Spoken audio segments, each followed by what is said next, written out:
All right, welcome everyone. We'll give a few minutes for everybody to get in here. We're excited to hear from Michael about the Booms tracker. I've seen this presentation a couple times, and there are a lot of folks excited about this new tool. So, Michael, we're very happy that you guys developed this, and you're going to show some stuff. We do have some Missouri communities already using the tool, so that's great.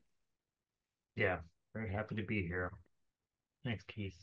Give everyone Yeah, a few more minutes to get in here, and then just reminding folks we're doing this as a webinar.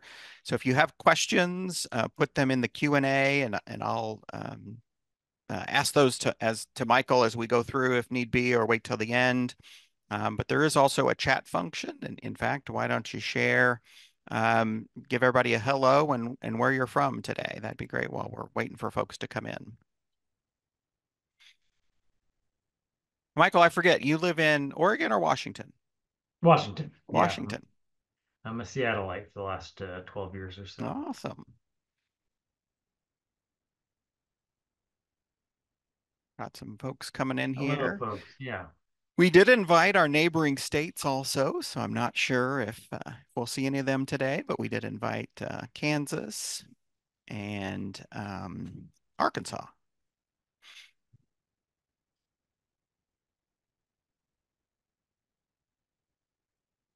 Chris is from Odessa. She used to live in Oregon. Hmm. I didn't know that, Chris. Hello, Chris. Chris is our board president right now. Okay. Beautiful Oregon. I was telling Keith I just got back from not wandering, but it felt like it sometimes. Do a hike around Mount Rainier for a whole week. Goodness. My feet still hurt. It's true. Were you by yourself or was it a family vacation?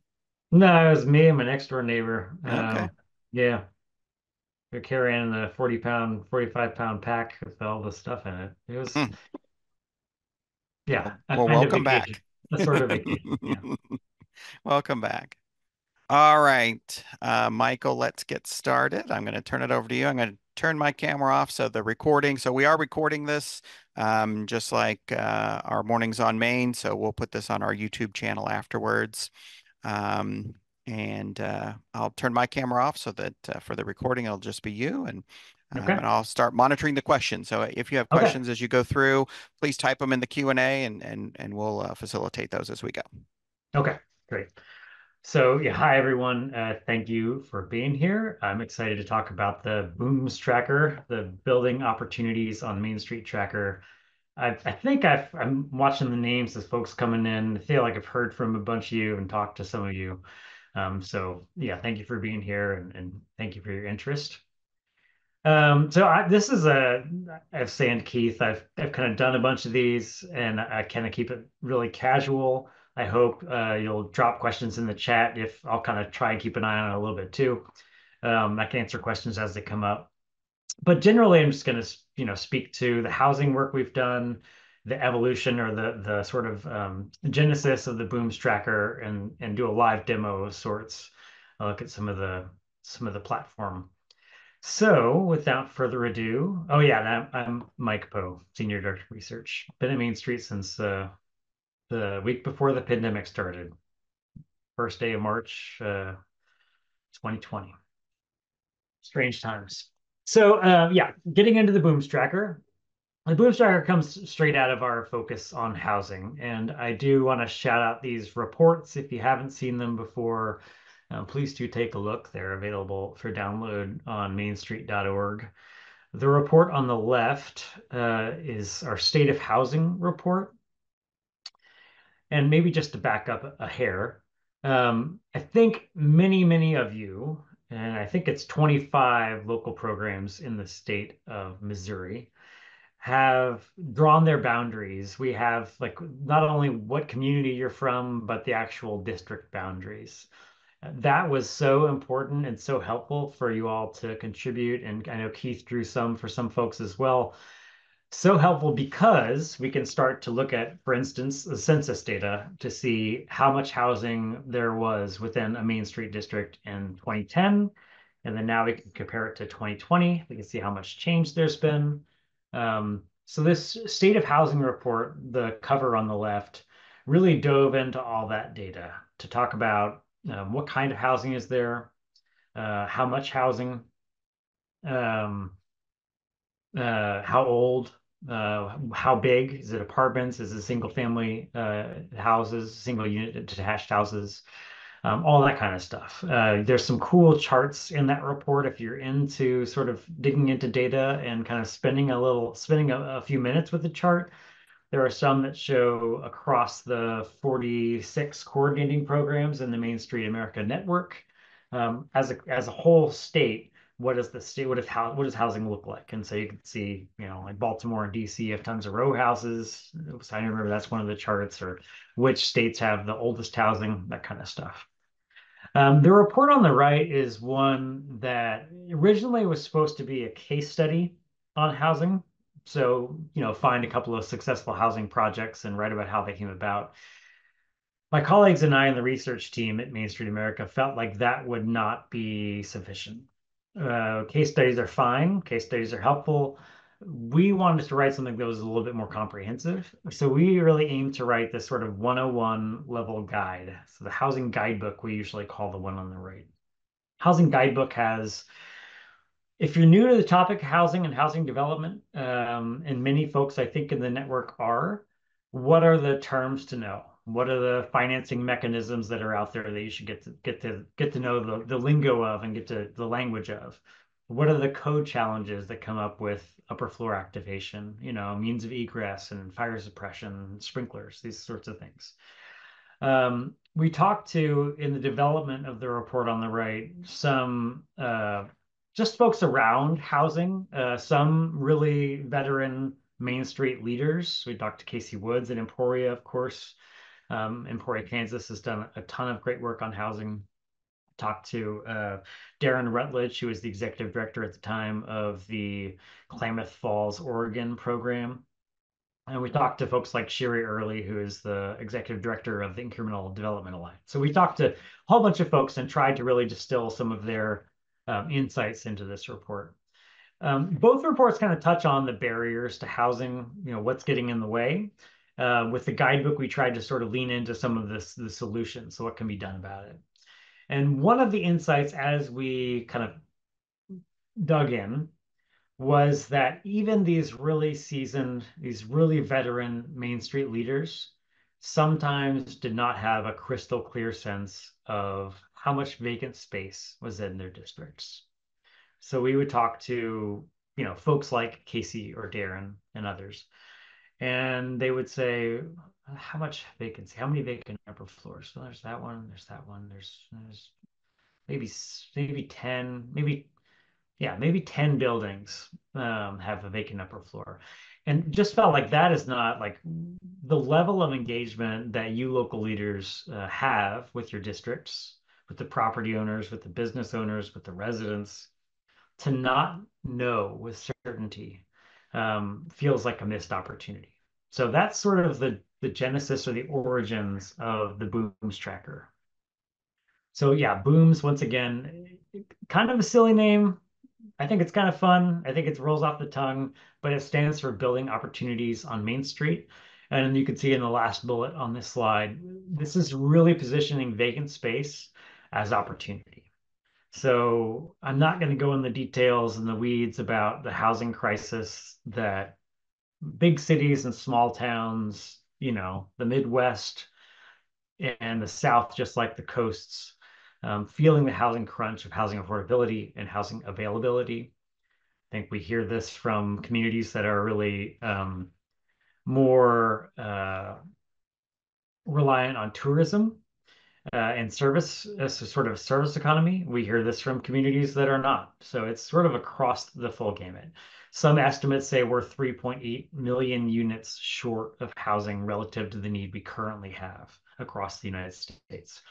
So how can we both have this need for housing and these vacant spaces in these incredibly desirable locations, these downtowns, these neighborhood commercial districts, these main streets? Booms Tracker is really about getting kind of really good precision on which properties have vacancy, which properties in your districts have maintenance challenges, which are significant in some way or another, historically or culturally or whatever.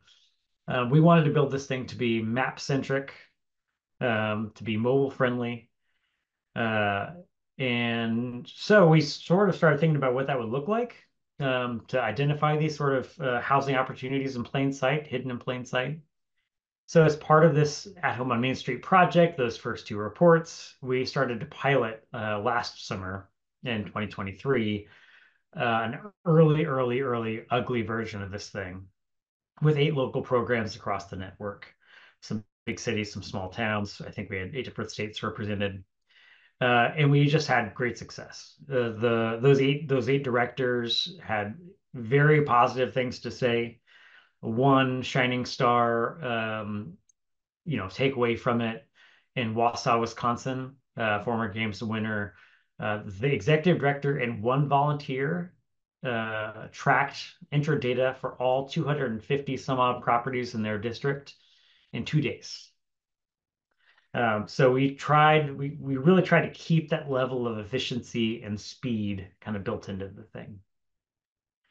So for every designated program at the national level, so accredited and affiliate at the national level, for every program we built a page where you can see your program boundaries, all the properties within your district, where you can, punch your thumb, tap on a property, a parcel, get presented with a set of questions about that property, uh, and or I see the previous answers you provided. You can update information. You can re-access that information. And it really sort of positions local directors, local Main Street directors, as sort of the expert on properties in your districts. Um, this is an example of one of the dashboards we have. So we have 1,200 some odd dashboards built into the BOOMS tracker. And I'm going to show these off in just a second, do a little bit of demoing the platform. Um, yeah, so I just want to say, like, no one in the United States, I feel pretty confident in this statement, knows the buildings in your district like you do. And I kind of mean that full stop. Like, folks could pay thousands or tens of thousands of dollars for a database on commercial property from CoStar. CoStar does not know Main Street buildings. Like these national data brokers, they know the big commercial shopping centers. They know large commercial buildings, like in downtowns of big cities. They do not know individually owned, skinny, kind of worn out or historic Main Street buildings. So this makes you, as a local director, sort of the go-to source. And we think Booms Tracker really sets you up even more so to be that level of authority. So, like I say, with every program that's in the platform, we have a dashboard built out. I'll show that in just a moment. That's the thing on the right. So, real data on opportunities for housing in your district. It doesn't have to be housing, it could be other kinds of development, of course, but where there's vacant space. In your district, across the state of Missouri, across the state of Washington, where I am, and across the US. So we can start to estimate like what the opportunity really looks like in aggregate when you total it all up. This is the point in the show where I'm going to stop sharing and I'm going to pivot to showing a browser so you can see the Booms tracker in action. And please do, I right now have the questions open, the chat open. So if folks have questions, please do drop them in. But here I'm going to And Michael, I'm gonna text somebody that could be potentially your exhibitor, your example. okay, I don't want to surprise anyone, but I think we could get somebody you could live demo with. that's great. Thank you. So let me show Booms here. This is my window. You don't need to see the Zoom screen. There we go. Okay. So Booms Tracker is not an app, and that's by design. Some people have said we should build it as as an app you can download on your phone or on a computer. I think it's a lot better if you don't, sort of have to get it download another thing. So it's basically it's a website. Has a URL, and in fact, I'm going to drop that in the chat now. See, it's going to look a little ugly, but so I'm dropping in the chat the URL for the Booms tracker. If you are a designated program and you don't have your credentials, there's a place you can email and we'll get you your information. And then to update your boundaries. And as a little spoiler alert, we would love to have programs that are not necessarily designated. So you don't have to be accredited or affiliate level to be on Booms anymore. We are welcoming any and all interested parties who run downtown organizations that follow the Main Street approach. So just either use the URL at the bottom of that chat I just dropped in, or send us a PDF or an image of your boundaries, and we can draw it for you. I almost prefer the latter nowadays because the we've had some issues with the tool. Yeah, I was going to throw in too, just to go through me. We'll work Yeah. with Michael then on getting all the boundaries put together. If you're not part of Main Street America's network, they are opening this up to any Main Street program. So you need to go through us first as the coordinating program, and then we'll send it to Michael. It's they want to have the data. They want to have a good interpretation of what's happening in our Main Street communities, and this is the best way to do that. So I appreciate and applaud Michael and Main Street America for allowing us to do that. In fact, there's a question in there. Yeah, it is. Yeah, yeah. Did you get Mound City into Booms? Michael, I think you were working directly with Julie, weren't you? Yes, and Julie, yes, it's in the queue. This end of next week is when the developer is going to actually have a little bit of downtime. We're going to turn Booms off for 24 hours or so they can make a bunch of updates. Mound City will be added in that update. Yeah, thank you so Yep. much for being honest about that. That'll be there. Yep. So I'm going to show what the platform includes here really quick. Please keep questions or chats coming. Um, so like I say, it's just a website, booms-tracker-institute. The URL is not very easy to remember, but so it's got a few pages here at the top. The Booms Tracker homepage, you can always go back to by mousing over that Booms Tracker phrase. We have an about page that covers some of the information I just talked about, has links to the two housing reports, although I saw that Keith dropped those in the chat as well, very helpfully. Has a link to our housing quiz, which is kind of a fun BuzzFeed style, what kind of housing situation is your Main Street in tool. But it just kind of talks through like what the Booms Tracker can do. Okay. And then on the getting started page, it answers a lot of questions about how to get into Booms. If you don't have a username and password, how do you do that? What are some of the basics of navigating the platform, including the finding your program map and dashboard, what the local dashboard does, how to get to the inventory page. I'll show all of this. I will show all of this again in just a few minutes, and we'll kind of go through hopefully a live demo. How to enter data, and so on and so forth. So the main page is where a lot of the fun stuff is. Go back to that. Don't know why it started us at the bottom here. Scroll up. Um, so yeah, it's got a little image. You can scroll down and read a little bit more about the basics. I'm going to stop here on this locate your Main Street page. I'm going to come back to it in a minute, but this is really critical because this is the path, at least initially, you'll use to find your program, unless we send you a direct link, which we can do. So I know I'll kind of focus on Lee's Summit here in a minute, but you can type in on the top, or you can find it on the map by zooming in and out. But I think it's a lot easier just to type it. You'll see Downtown Lee's Summit pop up. We can click on the name of the program, and the map will zoom in to Lee's Summit in the Lee's Summit district.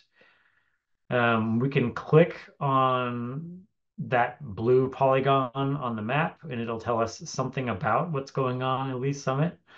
We'll see that there are 236 properties or parcels in the Lee's Summit district, and that 21%, I'm excited to see, of that data has been entered into the platform, into Booms. So thanks to the folks in Lee's Summit for being an early user of the thing.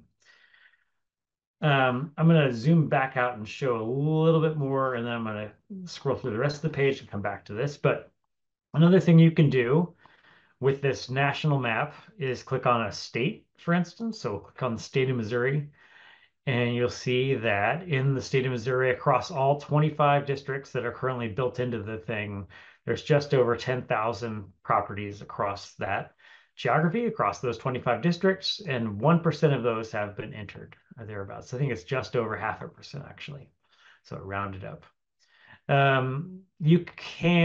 So one question that came up the last time I did one of these, the login is specific to your local program. There's one login per program. No one can see, you have to have the username and password to see the information that you enter into Booms.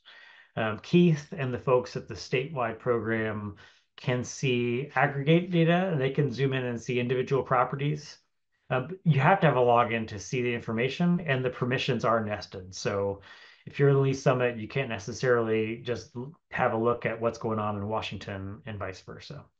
Um, and same thing. Keith could look at Missouri's data in aggregate, but can't look at Texas's data or Oklahoma's data. So it is private that way. The login's there for a reason. We scroll down. There is a national dashboard that only Main Street America can see. I'll give a little preview of that here in a minute. That includes some of the functionality that's going to be built into new functionality built into the update here. We have some like data across the data gathered to date. So 5,700 properties in tracked so far. Almost 1,000 buildings that have some vacancy are entirely vacant or partially vacant, and more than 300 properties, 321 properties that are vacant and idle land. So these are properties that there's no construction happening. It's not a park. It's not a parking lot. It's just land that's sitting there, maybe waiting for development. Depends on your perspective. And then at the bottom, I think this is fun, and we have some ideas for how to make this more fun in the near future, but we have a leaderboard. So you can see how different programs are stacking up in terms of the most properties tracked. Hilltop Campus Village in Davenport, Iowa has been our #1 program. They did 603. They're almost twice the #2 slot. I would love for someone to give Hilltop Campus Village and Brian Kramer, the director there, a run for their money. So please get after it if you're interested in that. We have the highest percent complete. This is going to change soon. We're changing a threshold. So a bunch of these will get moved to the completed programs, like Frostburg First in Maryland. Probably is 100%. There's probably something wonky going on with the data. So they'll get moved. And that way, there'll be opportunities for new programs to join this list. Hopefully some Missouri programs can join that list. You scroll down a little bit more, there's just a footer that you have the access to the same pages as the header at the top of the page. There's also this feedback link. So this goes to a Qualtrics survey where you can tell us what worked about Booms for you. If you're having issues, you can certainly let us know via this link to give us some feedback. We'd also, of course, welcome an email. A direct email would be super helpful as well. I'm going through a lot of stuff here. I'm hoping there's some questions coming through. I'm hoping we'll have time to get into it. But I do want to show some of the dashboards here. So I will go through to Lee's Summit again. And instead of clicking on the name of the program, the button on the right for log into page is pretty critical. That takes you straight into the username and password login. As a national, as the sort of administrator of this thing, I can look into all the different pages. So this will be the dashboard for Lee Summit. And is someone from Lee Summit, Keith, do you know if someone from Lee Summit is on the webinar? That would Yes, be and super. actually Donnie's willing, he's the director. He's willing to do the on-site demo if you're Oh, great. That's whenever you're great. Thank you. ready. Okay. Well, thank you, Donnie, for being here. And thank you for contributing. Here it says 22% of the properties in Lee Summit are entered. And I love this. So the dashboards, I think, are really cool. And I'll show you why. One, you can click on an individual property and you can see the answers that you've previously provided. So I think this is a government building, if I remember right, 200 Southeast Green Street, fully occupied, two-story, not necessarily of historic significance, owned by Lee Summit, publicly owned. Great. So you can click through just within this map and see some of that data. So, Michael, You I'm can just going also to go ahead and see, bring Donnie over as a okay, panelist. yeah, So that's he's great. going to pop up here. Yeah, yeah. And Donnie can, yeah, jump in and correct me as we talk through this stuff. Um, Hi, Donnie. So we can see in this data so far, and I'd be curious, Donnie, if you want to come off mute at any point and like correct the record or anything. So 33 properties that have buildings, zero properties that are totally vacant and idle. We have only two buildings with some degree of vacancy, which I think is incredibly low. Good for y'all. They have a very low vacancy, right? Yeah, yeah, okay. Uh, Only four properties that have some sort of maintenance or repair needs. You can read off this stuff. It starts to get really fun when you look at playing with these pie charts. So you can click on the blue here for parcel land use will show us the 12 parking lots in Lee Summit. We can click through and see there's a cluster of properties that have construction occurring in the northeast corner of the district. You can go through and click and see where there's commercial properties versus, let's see, this is governmental properties versus, mixed use commercial residential versus, you get the idea, versus cultural spaces. You can also use these in conjunction with one another. So we could say, just show me fully occupied buildings that are, let's see, that are religious. So here is a fully occupied church building of some sort in the southwest corner. Reset these by clicking around outside. Um, so you can imagine for a district that has more than one vacant, entirely vacant building, that you could say, I'm talking to someone that's interested in buying a building and activating it. Can you just show me fully vacant buildings that are commercial or commercial mixed use? And click these two pie charts and it'll show on the map where those two are. Across the bottom, just some things real quick orientation. So 35 identified businesses. That means Donnie and or colleagues in Lee Summit have indicated that, per building, how many businesses are there? And the total of that is 35. Housing units is three, same thing. If you have a property that has residential use, we ask how many housing units are in it. And then this one is kind of wonky.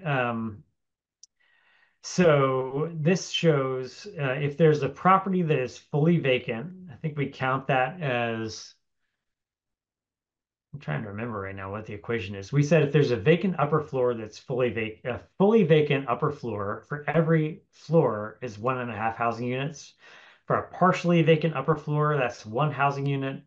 For a vacant building, I want to say we said is three housing units, and for a vacant parcel of land that's not being used, that's five housing units. So what this means is it's a back of the napkin, just really rough approximation of the potential for housing units currently in the district. I think something about that seems a little wonky because you have one entirely vacant building and one, maybe it's a partially vacant, maybe it's the ground floor. You have one ground floor. Yeah, that makes sense. So I think you got 1.5 based on the upper floor of a entirely vacant building, I'm guessing. Donnie, you want to add anything to all this? You want to come off mute and say anything about the dashboard, about the data so far? Yeah, no, I mean, this really, these 22% or whatever I filled in was really just kind of an afternoon sitting at my computer. The intention is to go out, and the businesses would be more the harder count. Sometimes there's multiple tenants on an upper floor or something. Yeah. Just wanted to make sure to get those accurately counted. But yeah, So how many hours did it take you to put in the 30, well, it's 33 probably more like parcels. 60. Yeah, I probably not much more than an hour to two, just that's kind of awesome. finding that time. Had a few issues initially and was in conversations with staff about the trying to upload photos, and I had some building histories I was trying to put into, and Okay. I was hitting word count limit, image size, Yeah, and all yeah, that. okay. So that kind Okay. of slowed me down to I've got good news on that front here to share in just a second. I'm noticing on the map, these are Oh, probably yeah, condominiums, townhouses of some sort. Yep.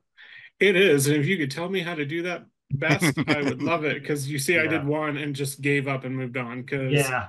it is a mess of cluster there to try to Yeah. identify. Yeah, it's not the first time we've seen this. In Chelan, Washington, there's a single building that is actually timeshare condominiums, and every condominium, and there was, I don't remember how many, we'll say like 40. Every condominium was divided into four for four timeshares. So effectively, that program is going to have a hell of a time getting to 100% complete unless they click through and repeat, repeat, repeat, which no one wants to ask for that. So that is a situation we kind of still need to work through. I think for the moment, yeah, I see your whole district and I'm like, that looks like more than 22%. You look like you're well on the way, more like 50%. But I'll bet that development, whatever it is throwing off the numbers. Um, so let's get into Yeah, that. there's about I think 18 units there. Okay. I mean, I flagged a lot of those too, the 22%, the larger parcels, and so I think that's the thing too. It's like a lot of the smaller parcels I've not done. Okay. Okay. Well, so if Donnie, you'll stick around, and Yeah, I hope you know maybe by memory one of these properties.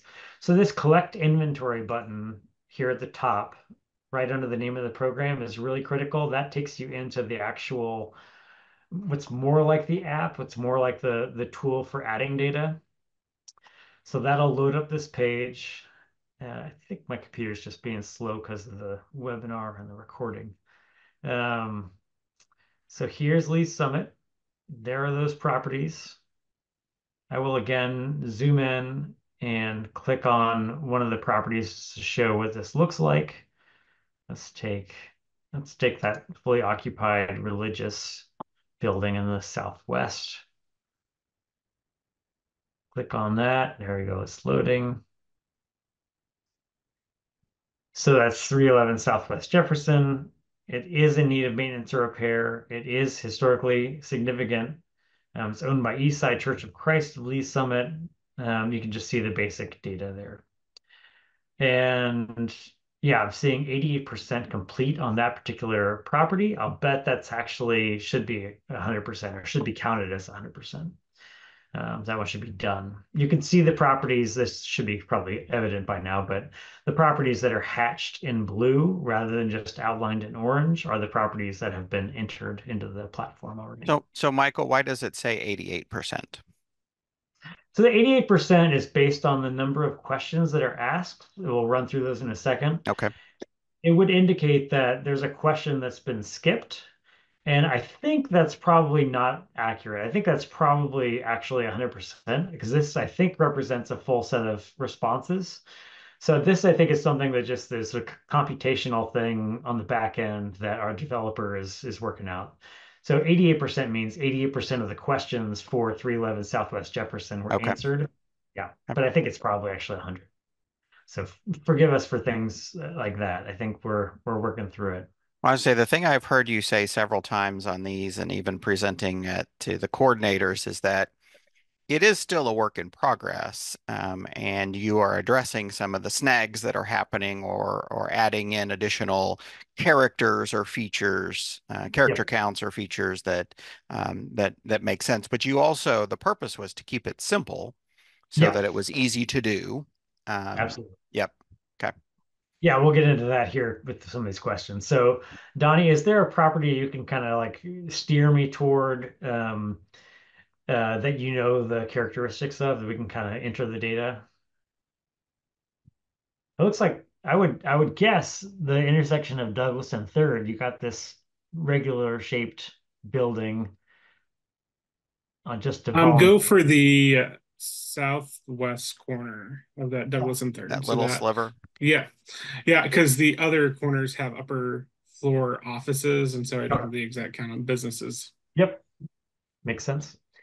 So I'll zoom in a little bit. I'll click on this one in the top right.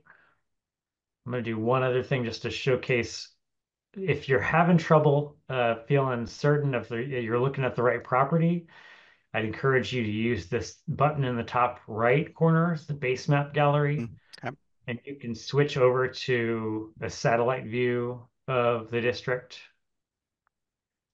You can also switch to, and as you zoom in, you also see the addresses pop up over the buildings. You can also switch to OpenStreetMap base map that's somewhere in between, doesn't have the actual satellite imagery, but it tends to be easier to kind of read, especially as it shows the uses. I'll go back to satellite because I think that looks nice and tells us more. But Donnie, so you've already done this, so this is not going to be revelatory for you, but tell me about 25 Southeast 3rd Street. So is this a valid property or address? Yes. Yes, yeah, I knew that it was. That question gets at sometimes there's like the roadway itself will be showing as a parcel, or the river will be showing as a parcel. Those are instances that you'd say, no, it's not actually a property. There's actually, it's a river. Is there a building on that property? Yes. Okay. So as we say yes, more questions will pop up. There's a lot of like logic built into this thing. So if there's a building, it'll ask us, how many above ground floors does this building have? 2. Okay.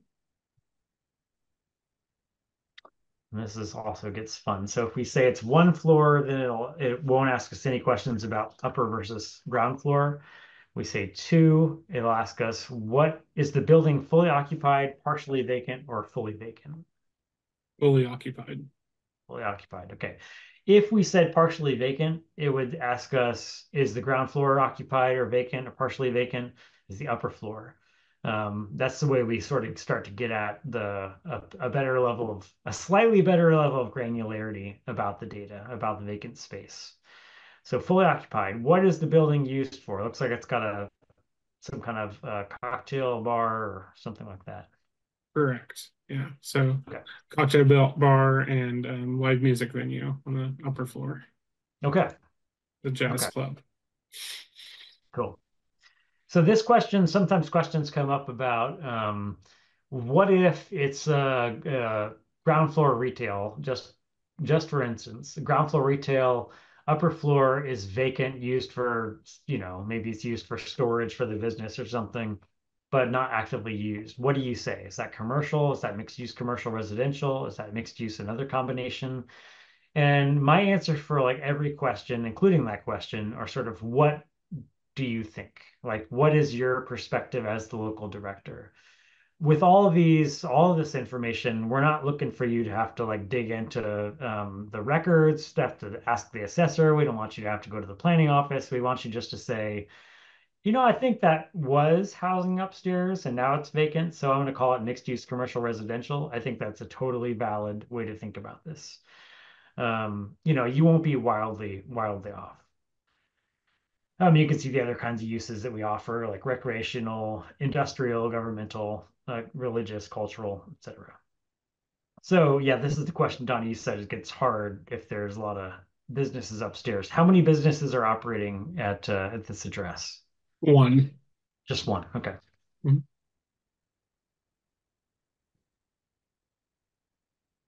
And is that building in need of maintenance or repair, as far as you know? No. Okay. And so again, Okay. Michael, with that question, it's one of those like, what do you think? Yeah, You don't have exactly. to go ask the property owner, how's the roof? Any of those sorts of questions. It's just from a visual inspection or as a director knowing that, hey, there may be something wrong with this building. Yeah. A funny example of that was in Fort Pierce, Florida. Doris Tillman, the director there, said, I know this building's got termites, and you wouldn't be able to tell it from anything other than I know it's got termites. And so, do I say yes or no? And yeah, I sort of feel like you say yes if you're certain it's an issue, even if it's not readily apparent. No one is gonna be able to see this data without the login. And so if you're presenting the dashboard to folks and you want to talk about that particular property, you can do that, but it's not going to be a public record what you enter into BOOMS. Yeah.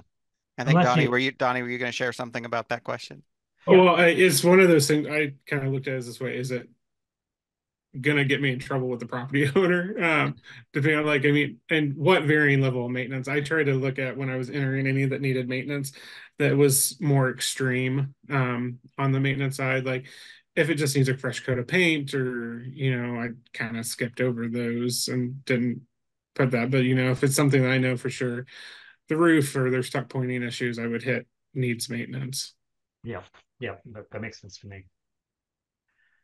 Is this property 23 Southeast 3rd or 20? Anyway, is it culturally significant, historically significant, or significant in terms of its uses?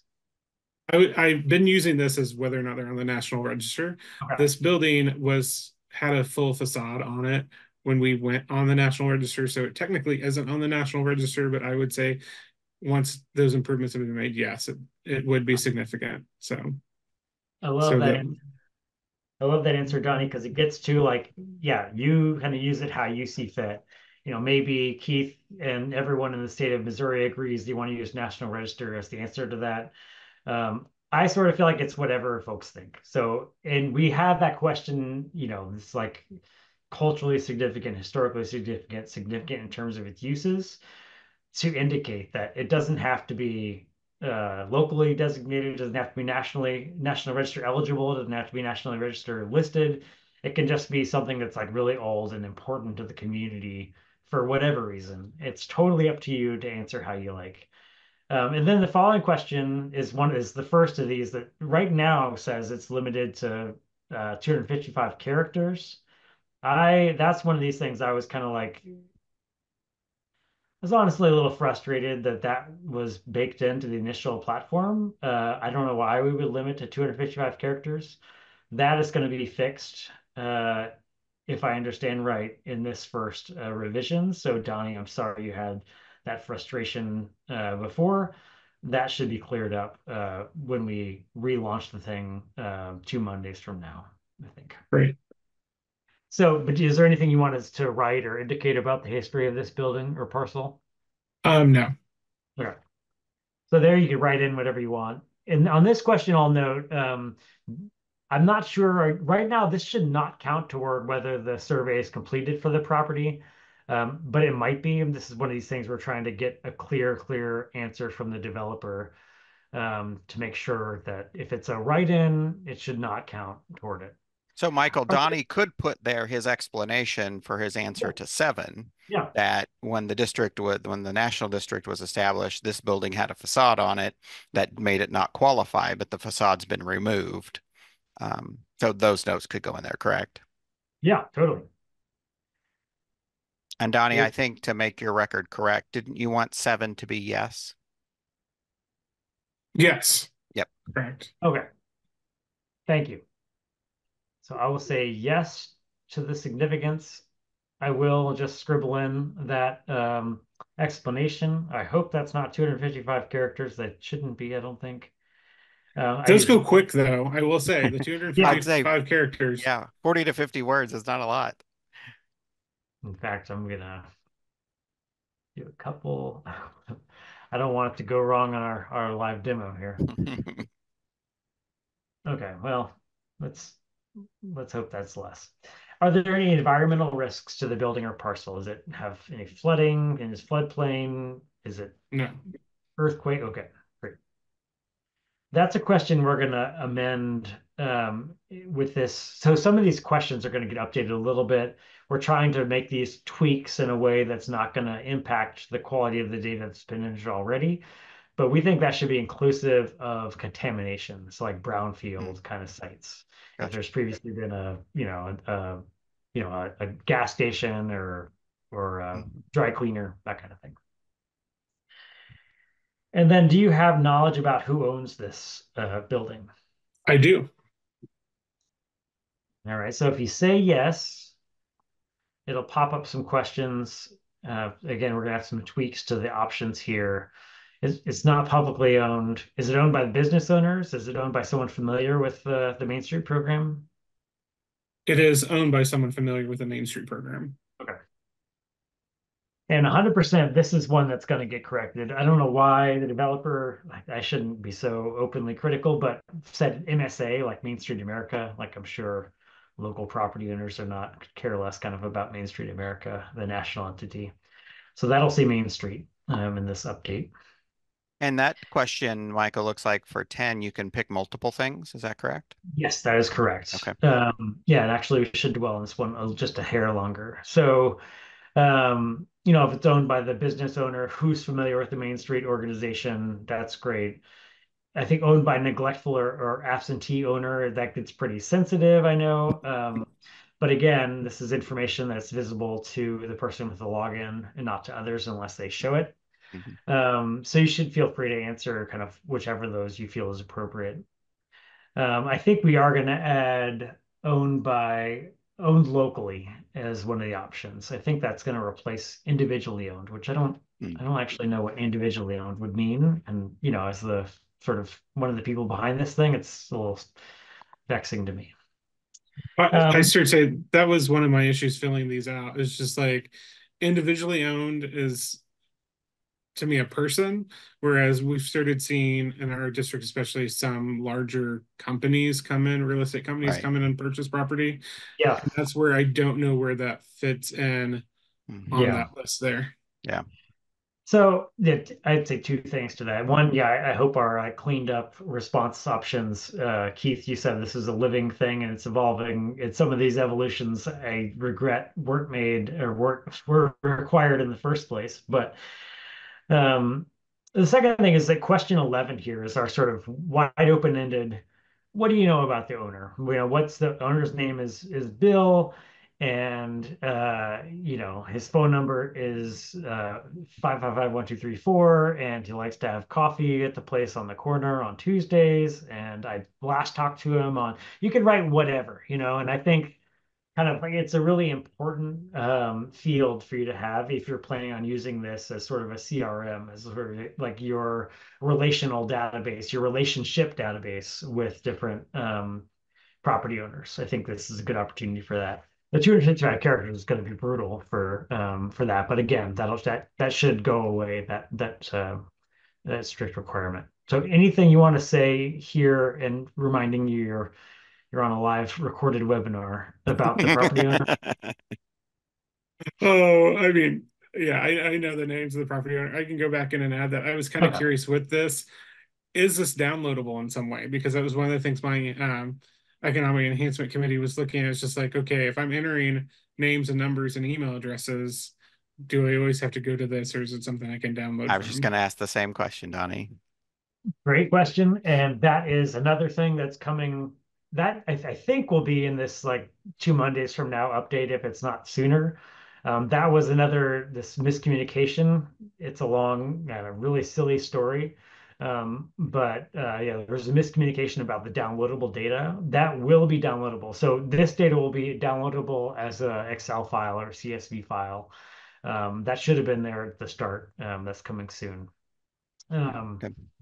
that will include, I think, the address of the building on record, but not some of the other. It won't be a shape file. We are restricted by license. So we license the entire US property data. And one of our few, like, really limiting service or license restrictions is that we can't just like make the shape files, make the GIS files downloadable. But the data that you enter for sure belongs to you. Great. Yep.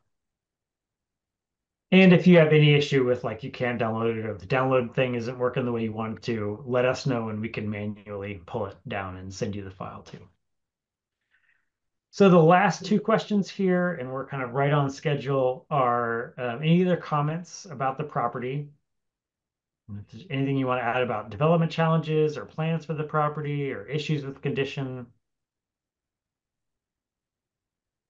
No, I don't have anything to add to that one. I Okay. mean, it's a very good property in our district.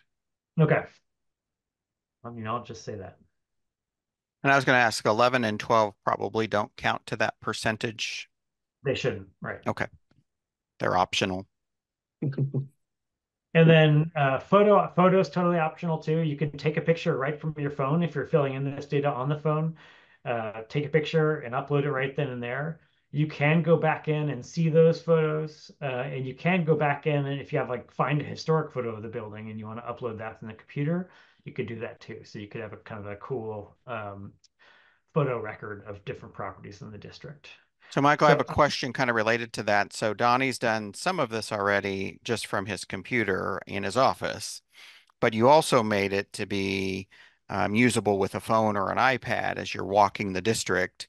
yep. Can multiple people be logged in at the same time if, let's say, the Economic Vitality Committee was going to go out and they divided up the blocks? Can multiple people be logged in at the same time? Yes, yes. Multiple people can be logged in at once, which is, I think, more of a blessing than a curse, but can be an issue. So, and actually, we did a live demo with Washington State directors in Centralia, Washington, and we've had four different groups file out of the building where we were meeting and walk the district and enter properties at the same time. So Hmm. I've seen it in action. Okay. It does work. Oh, great. Awesome. Um, if you're going to have like a volunteer event on a weekend, I think it could work perfectly well for that to Hmm. have like multiple groups go out and do this. And you could Hmm. probably do a whole district in a day. I would encourage you to email us afterwards and to request a reset of the Hmm. password just so you keep the data pretty locked down. Sure. Yep. Good That's the idea. one thing. If you have a bunch of people using it, you probably want to not have that as a general, everyone's logged in at once. Yeah. Great. Good option. So I'm going to submit those answers. We spent a long time going through that. Um, so I hope, folks know that once you get the hang of this, I think you're filling in a property every 30 seconds or a minute. It goes real quick once you get the hang of it. I'm refreshing the page just to show that as the district pops up, that property is now appearing as hatched. There it is. So all went well with that. Thank you, Donnie. And I'm going to go back to the dashboard. I'm going to stop here. I'm going to stop talking in about 2 minutes, and then we can have whatever question and Yeah, if you answer. have questions, start putting them in the Q&A. And while Michael finishes Yep, up here. yep. I'm going to refresh the dashboard. It won't look very different, but we should see that one additional property entered. I don't remember what the numbers were before, so it won't look very different, but yep, now we got 36 identified businesses, 34 buildings with parcels. All went well. I'll just quickly show. So a little bit more of the functionality that's coming. So I'll show the national dashboard here. I already have it open. So you can see across the network, 5,700 properties tracked.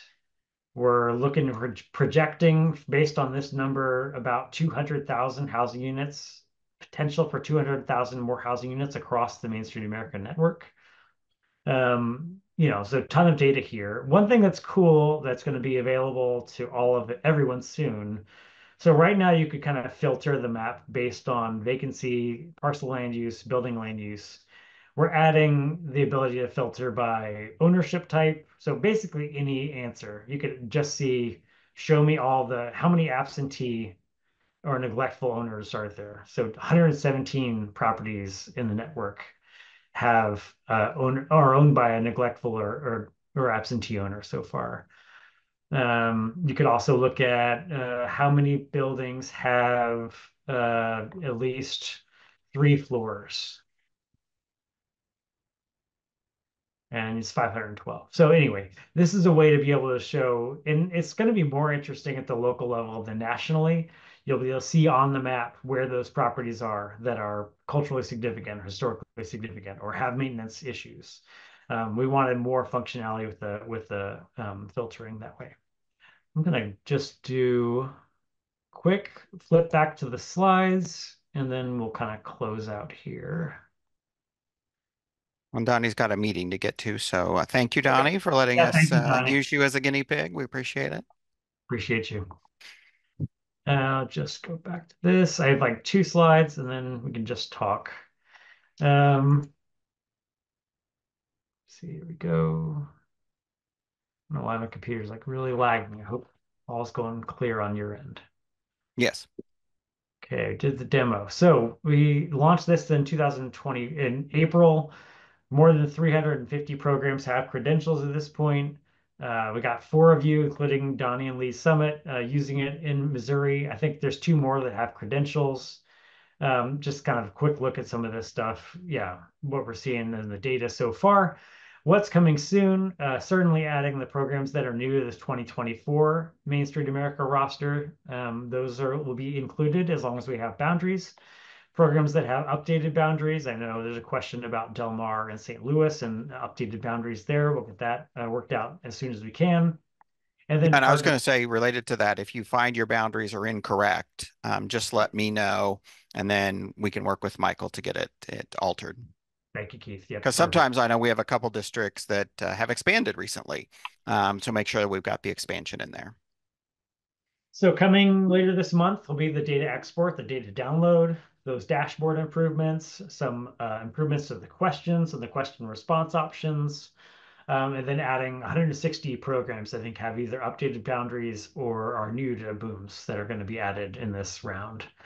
The next round after that will likely be in January of 25. So it's gonna be a little bit of time, but hopefully we'll get this process rolling and get a more regular drumbeat of updates going.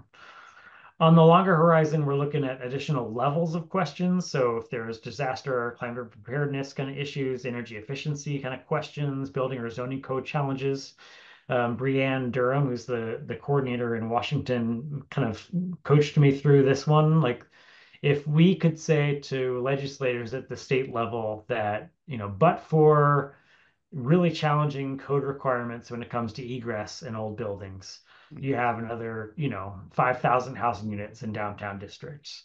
That's the kind of information we think that would really motivate a legislator to take action.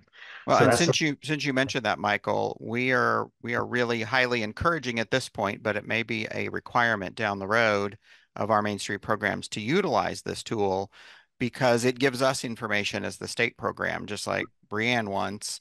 Yep, We may see that there's, in Missouri, 5,000 potential upper story housing units, but we need some changes, yep. whether it's incentives or, like you mentioned, is it zoning regulations challenges? It helps us have discussions looking at legislation or changes that need to happen to help you guys in revitalizing your downtown. So it's really going to provide some great information to us on the state level too. And we're looking at adding sort of property tagging. So if there's Airbnb units or short-term housing rentals in a building, or there's a prime development opportunity, some like tags you can add to a property, and then Maestro and CSV import. So bringing data in if you already have an inventory, that's something that's harder to do, but we're committed to really trying to see if we can make it work. So I think I already dropped this information in the chat. I'll make a PDF of these slides and share it with Keith if y'all need a copy of it. I think that's the long and short of the Yeah, and I presentation. will follow up with an email afterwards to all of the attendees and those also that missed today because we were recording it. We'll put those links in that email also, just so everybody has it. Okay. A couple Yeah. questions. Michael, could this be used to manage assets on a small one state, one county scenic byway? I think right now it's just Main Street districts, right? Yeah. Yeah, it's possible that we could build in something like that into Booms. Yeah, it doesn't, without knowing more about that byway, it's hard to answer. It's outside of their community, Okay. but it's an attraction for their community. But yeah, and maybe Julie might be able to correct me. It might go through their downtown, but I don't think it does. And then, um, can it create printable reports I think other than the dashboard? yeah, the closest you could do is printing the dashboard and screenshot the dashboard. That makes sense. I think getting the downloaded data and creating reports from that would make sense. It would be a great way. So we've talked about, like, as a way to incentivize participation, if when you get to 100% complete, we like automatically, or we work and generate a sort of report of the property overall, of the district overall. Mhm. So that's something we're kind of talking about. But other than that. Okay. Back to the byway. It does go through the district. Okay. So can Yeah. you, you can tag a park because it's a parcel, but the byway might not be a parcel. So can you tag a road or can you inventory a road? Yeah. I mean, so and it's a weird And you case. think about Route 66 too. That might be Yeah. Yeah, the road itself. Uh, Potentially. Yeah, let's okay. talk more about that, Julie, when Mount City gets added, Okay. and when we have a solution for that. That might be a good one to kind of learn from. Yeah, here's a question which I also thought about when you were talking about Brianne. I was thinking about Hurricane Helene with North Carolina, and if they've already started tracking buildings and now that building is gone, what do you do? So I mean, if you've already tracked it, you have the opportunity to see that information and what the condition was before, which I think would be really useful for the sort of recovery efforts. Um, I think if it's gone, then you can go back in and update the record and say either, delete the old answers. It's like all so like tragic to imagine and think about, but Hmm. or add a note at the end that it was severely damaged or lost due to fire or due to So yeah, you would track it just by adding that information to the responses that were previously provided. So would it be in one of those narrative sections, 11 or 12? Yeah. Yeah, Okay. exactly. There's not a button to click that said this building is now gone. Hopefully there's not enough of those happening. I'll hit the button, but yeah, Yeah. All yeah. right. And then did I hear you say that the Maestro transfer of information might come later? That's true. That's true, Christy. Yeah, that's something we've talked to the folks at Relish Jar, the developers of Maestro, and they're probably getting frustrated with us that we're going slowly in this first round of updates. But that is something we're really keen to get going. Well, and the great thing about that, I don't know that everybody knows the minutia behind all of the stuff, but the parent company of Maestro, Relish Jar, is the company that created the online platform, the assessment platform. And so now there's a relationship between the two organizations, so that does make it easier Yeah. to Yeah. make that happen. That there will be some, and I've had questions about that too. We've got stuff in Maestro. Now you want me to put it in another place. Yeah, Well, I know. I let's know. have them Yeah. talk. Yeah. I would love for them to talk. I think it's possible. You can kind of probably imagine that like we just need something to line up perfectly, and getting them to line up perfectly, the parcel number or the address to line up perfectly, that is a lot easier said than done. Right. Usually the capitalization will be different or something will be Yeah. abbreviated, all that kind of stuff Yep. gets to be. Yep. So Yep. that's right. Yeah. I don't have any other questions, so I just want to remind folks if you're not part of Main Street America and want to be part of this Booms Tracker, which we want you to be, Michael wants you to be, send me your information, your district boundaries. I'll put my email in the chat, but we'll get you added in and then follow the stuff on the previous slide that will also include in the email with the links that you can then go in and request your login credentials and we can get off and running. Yeah. Thank you folks for being here and for Yes, being. thank you very much. Share this with your communities, your EV committees, your design committees, and let's see if we can get that percentage up for Missouri. Yeah, Uh, no, I'm waiting for one of these for one state to really crush it you know, and have that bragging right. Yes, yes. All right. I don't see any other questions. Michael, thank you very much, and look forward to working with you to get some more of this taken care of and get some more properties inventoried. So I appreciate it. Yeah. Thank Thank you you. all. Have a great day. Bye bye. Bye, all.